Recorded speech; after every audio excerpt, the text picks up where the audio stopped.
ये वीडियो सिर्फ एक वीडियो नहीं है, ये एक मैसेज है, एक खत है मेरी अगली पीढ़ी के नाम। क्योंकि आपका मिडिल क्लास होना कोई संयोग नहीं है, ये एक सोची समझी साजिश है। और आज मैं इस साजिश के सबूत आपके सामने रखूंगा, साथ ही वो रास्ता भी बताऊंगा जिससे आप इस जाल को तोड़ सकते हैं। रिसर्च करते वक्त मुझे हैरानी हुई, दुख हुआ, लेकिन आखिर में एक उम्मीद भी जगी।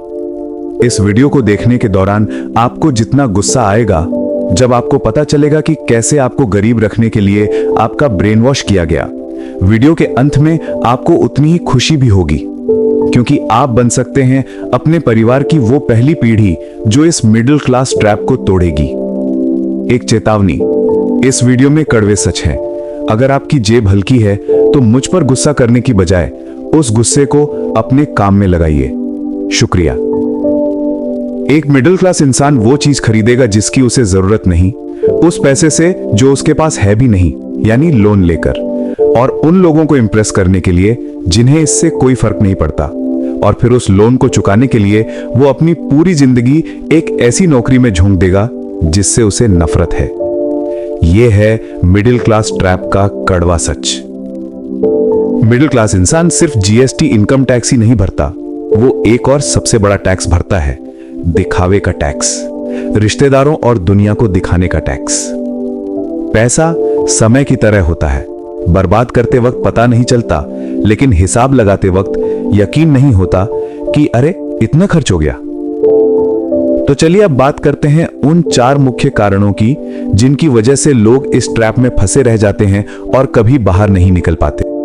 पहला और सबसे बड़ा कारण है हमारी एजुकेशन सिस्टम। आप 2 साल की उम्र में कच्ची बुद्धि के साथ स्कूल जाते हैं और अगले 20 साल, जिंदगी का 1/3 हिस्सा आप इसी में लगा देते हैं। यह सिस्टम 200 साल पुराना है और यह पर्शिया से आया था। 1800 में नेपोलियन ने पर्शिया को हराया। पर्शिया के नेताओं ने सोचा, हम क्यों हार रहे हैं? जवाब मिला, क्योंकि हमारे सैनिक बहुत इंडिपेंडेंट सोचते हैं, वो फ्री थिंकर्स हैं। तो उन्होंने एक सिस्टम बनाया, फैक्ट्री मॉडल स्कूल। इसका मकसद था गुलाम पैदा करना जो सिर्फ आदेश माने, सवाल ना करें। फिर 1900 में इंडस्ट्रियल रेवोल्यूशन आया। फैक्ट्रियों के मालिकों को ऐसे ही वर्कर्स चाहिए थे। जॉन डी रॉकफेलर जैसे लोगों ने इस सिस्टम को फंड किया। उनके शब्द थे, मुझे थिंकर्स नहीं, वर्कर्स चाहिए। और हैरानी की बात यह है कि आज भी हमारा सिस्टम वही फैक्ट्री मॉडल है। बच्चों को कच्चा माल समझकर उन्हें ठोक पीट कर एक वर्कर बनाकर कंपनियों में भेज दिया जाता है। इसीलिए इस सिस्टम में आपको यह नहीं सिखाया जाता फाइनेंशियल लिटरेसी, टैक्सेशन, बिजनेस की समझ, सही डिसीजन लेना, आइडिया प्रेजेंट करना, नेगोशिएशन। अगर 20 साल की पढ़ाई के बाद भी किसी को ढंग से बात करनी नहीं आती तो वो मिडिल क्लास ट्रैप से बाहर कैसे आएगा? समाधान 1, हाइब्रिड माइंडसेट अपनाएं। कॉलेज जाओ, डिग्री लो, लेकिन समझो कि जो मिल रहा है वो बोनस है। असली पढ़ाई तो खुद से होती है। सेल्फ टॉट बनो। 2, क्रिटिकल थिंकिंग सीखो, सवाल करना सीखो। कंप्यूटर साइंस पढ़ रहे हो तो सॉफ्टवेयर बनाना सीखो, सिर्फ कोडर नहीं बनो। एमबीए कर रहे हो तो धंधा चलाना सीखो, सिर्फ मैनेजर नहीं बनो। 3, 20 घंटे का नियम। जॉश कॉफमैन कहते हैं, दुनिया की कोई भी स्किल का बेसिक ज्ञान आप 20 घंटे में हासिल कर सकते हैं। 4, मार्केट को अपना गुरु बनाओ। रियल एजुकेशन स्कूल के बाहर है। सबसे बड़ा बॉस मार्केट है, सबसे बड़ा बॉस कस्टमर है। डिमांड और सप्लाई का नियम समझो। असली खुशी बैंक बैलेंस में है, डिग्री के परसेंटेज में नहीं। दूसरा कारण जिसकी वजह से होशियार लोग भी 35-40 की उम्र में पछताते हैं, वो है हर जगह एक्टिव रहने की बीमारी। क्या आपका बिल्ड मोड ऑन है या मॉक मोड? फाइनेंशियली टूटे हुए लोग हर जगह एक्टिव रहते हैं। चांद पर फंक्शन रख दो, वहां पहुंच जाएंगे, लेकिन अपने रूम में बैठकर काम करने की हिम्मत नहीं होती। अमीर लोग easy to find, hard to reach होते हैं। उनके बारे में सब कुछ मिल जाता है, लेकिन उनका 1 घंटा कोई नहीं ले सकता। वो अपने टाइम को प्रोटेक्ट करते हैं। अगर आप हर जगह यस बोलोगे तो एक दिन वो अमीर आदमी आपको हायर करेगा जिसने अपना टाइम प्रोटेक्ट किया था। नो बोलना सीखो। बोलो, मेरा बिल्ड मोड ऑन है, प्लीज सपोर्ट मी। अगर कोई इसे नहीं समझता तो वो आपका रिश्तेदार है ही नहीं। तीसरा कारण है दिखावे की शादियां। ये 4 लाख करोड़ की इंडस्ट्री आपको बेवकूफ बना रही है। लोग 30-40 लाख रुपए की शादी करते हैं, 10 साल की ईएमआई भरते हैं और फिर कुछ नहीं कर पाते। समझ नहीं आता कि शादी टूटने का डर है या पैसे गंवाने का दुख। इंडिया में सबसे सस्ती शादी किसने की? मुकेश अंबानी ने। उनके नजरिए से देखो, रिलायंस की 5 दिन की कमाई उन्होंने खर्च की। एक एवरेज इंडियन फैमिली पूरे साल में जितना नहीं कमाती उतना शादी में उड़ा देती है। आज 2024 में एवरेज शादी की कीमत 36 लाख रुपए तक पहुंच गई है। इंस्टाग्रामेबल शादी का चलन है, जहां सिर्फ फोटोशूट की कीमत 80,000 रुपए से 5 लाख तक होती है। यह शो ऑफ टैक्स अब पूरी दुनिया के सामने चुकाया जा रहा है। अनुष्का शर्मा ने 7 लाख का लहंगा पहना, जिसकी फर्स्ट कॉपी एक मिडिल क्लास लड़की 80,000 रुपए में पहनती है। नेटवर्थ के हिसाब से अनुष्का ने बहुत सस्ता खरीदा। समाधान कड़वा है। शादी सिर्फ 4 से 6 लाख में की जा सकती है। सिर्फ करीबी लोगों को बुलाएं।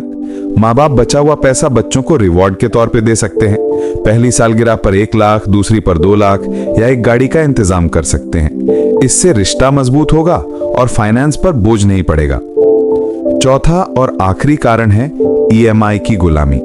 पहले कहते थे कि जितनी चादर हो उतने ही पैर पसारो। फिर स्मार्ट लोग आए और बोले कि चादर को बड़ा करो। लेकिन बात चादर को ईएमआई पर लाने की नहीं थी। पिछले साल भारतीयों ने 15 लाख करोड़ रुपए का लोन लिया। इस पैसे से क्या खरीदा? 2022 में 1.2 करोड़ आईफोन बिके, जिनमें से 84 लाख यानी 70% लोन पर लिए गए। 27% लोग लोन लेकर ट्रैवल कर रहे हैं और 80% कारें लोन पर बिकती हैं, जिसमें से 90% की फाइनेंसिंग होती है। सबसे हैरान करने वाली बात, सनरूफ कारों की बिक्री। ठंडे देशों जैसे नॉर्वे 10%, जर्मनी 10% में ये कम बिकती हैं, जबकि गर्म देशों स्पेन 5%, इटली 3% में और भी कम। लेकिन भारत जैसे गर्म देश में 26% कारें सनरूफ वाली बिकती हैं। इसका मतलब है लोग वो चीज खरीद रहे हैं जिसकी उन्हें जरूरत तक नहीं पता। अगर आप फॉर्च्यूनर जैसी 40 लाख की कार लोन पर ले रहे हैं, जिसमें 18 लाख रुपए सिर्फ टैक्स का है, और टोयोटा सिर्फ 40,000 रुपए कमाती है, तो आप ईएमआई के चक्कर में अपनी जिंदगी के बेस्ट ईयर्स गंवा रहे हैं। समाधान सरल है। पहला, 2x रूल। कोई भी चीज तभी खरीदें जब आप उसे 2 बार खरीद सकने की क्षमता रखते हो। दूसरा, ईएमआई से बचें। अगर लेनी भी पड़े तो वो इतनी छोटी हो कि आपको फील ना हो। तीसरा, नॉलेज खरीदें। किसी भी प्रोडक्ट को खरीदने से पहले उसकी पूरी रिसर्च करें। सिर्फ महंगा है इसलिए ना खरीदें, स्मार्ट डिसीजन लें। तो ये थे वो 4 कारण जो आपको मिडिल क्लास ट्रैप में फंसाए रखते हैं। अब चुनाव आपके हाथ में है। क्या आप इस सिस्टम का हिस्सा बने रहना चाहते हैं या उस पहले इंसान बनना चाहते हैं जो इस चेन को तोड़ता है? यहाँ एक कहानी के रूप में पूरी स्क्रिप्ट का सारांश है, जो इसे आसानी से समझने में आपकी मदद करेगी। राजू और मिडिल क्लास का जाल, एक कहानी 4 पाठों की। राजू एक मेहनती लड़का था जो एक औसत मध्यम वर्गीय परिवार से आता था। उसका सपना था कि वो अपने माता पिता की तरह कभी पैसों की टेंशन न ले, लेकिन उसे लगता था कि वो एक ऐसे जाल में फंस गया है जिससे निकलना नामुमकिन सा लगता था। एक दिन उसके एक मार्गदर्शक ने उसे इस जाल के बारे में 4 बड़े कारण बताए। मार्गदर्शक ने कहा, राजू, तुम्हारी 20 साल की पढ़ाई एक फैक्ट्री में हुई है। इस सिस्टम को सैकड़ों साल पहले उन लोगों के लिए बनाया गया था जो सिर्फ आदेश मानने वाले वर्कर चाहते थे, सोचने समझने वाले लीडर नहीं। इसीलिए तुम्हें कभी नहीं सिखाया गया कि पैसा कैसे कमाया जाता है, निवेश कैसे करते हैं या खुद का बिजनेस कैसे शुरू करते हो। तुम्हें सिर्फ एक अच्छी नौकरी पाने के लिए तैयार किया गया। राजू ने समझा कि उसे खुद आगे बढ़कर सीखना होगा। उसने ऑनलाइन नए हुनर सीखने शुरू किए, पैसे और निवेश की किताबें पढ़ी और एक सेल्फ टॉट यानी खुद सिखाओ बन गया। उसने सीखा कि असली शिक्षा डिग्री के पीछे नहीं बल्कि प्रैक्टिकल नॉलेज में छुपी है। राजू को याद आया कि कैसे वो हर शादी, हर पार्टी और हर आउटिंग में जाता था, चाहे उसके पास समय हो या ना हो। उसे लगता था कि अगर वो नहीं गया तो लोग नाराज हो जाएंगे। मार्गदर्शक ने समझाया, सफल लोग अपने समय की कीमत समझते हैं, वो हार्ड टू रीच होते हैं। तुम्हें बिल्ड मोड में आना होगा।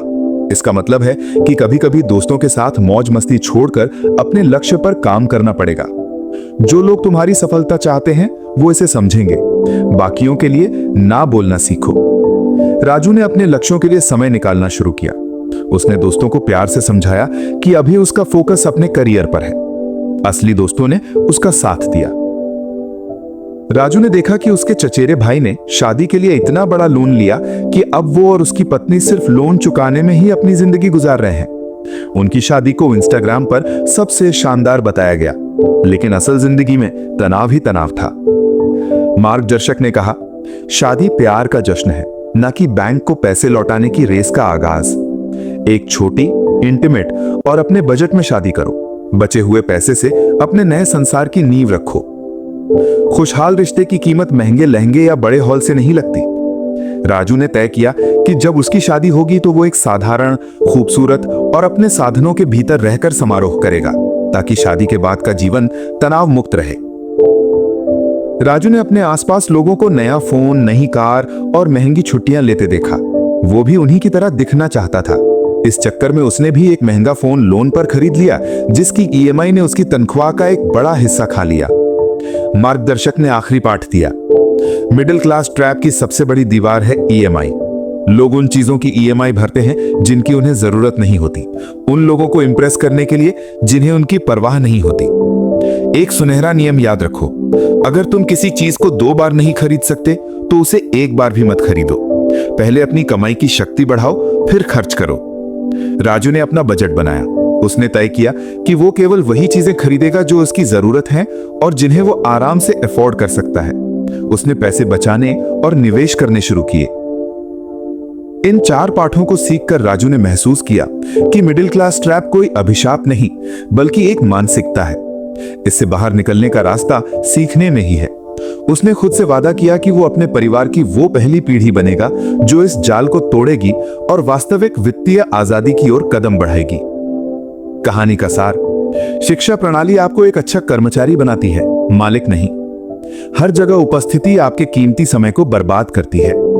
दिखावे की शादियां आपको वित्तीय तनाव के जाल में फंसा देती हैं। ईएमआई की लत आपको उन चीजों का गुलाम बना देती है जिनकी आपको जरूरत नहीं होती। इन चारों चीजों से सचेत रहकर और इनके समाधान अपनाकर ही कोई इस मिडिल क्लास ट्रैप से आजाद हो सकता है।